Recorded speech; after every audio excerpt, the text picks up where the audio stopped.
আসসালামু আলাইকুম, কেমন আছেন সবাই? তো দেখতে পাচ্ছেন শিকারী তল ভাষা টোপ তৈরি করছে। তো কিভাবে তল ভাষা টোপটি তৈরি করতে হয় সেটা আমি আপনাদের কাছে দেখানোর চেষ্টা করছি।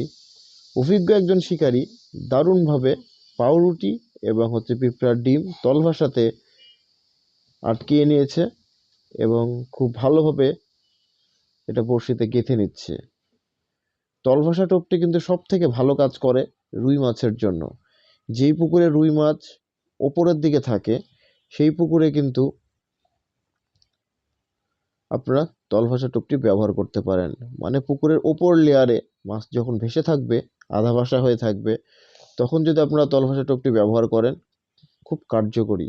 এবং শিকারী দেখুন আরও বেশি করে পিঁপড়ার ডিম দিয়ে দিচ্ছে, কারণ তল ভাষা টোপে আসলে যত বেশি পিঁপড়ার ডিম ব্যবহার করবেন রুই মাছ ধরার জন্য তত বেশি কার্যকরী হবে। যত ডিম তত রুই। তো শিকারী দারুণভাবে কিন্তু টোপটি তৈরি করছে।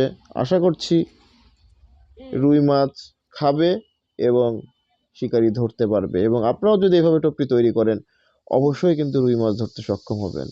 তো ধন্যবাদ সবাই।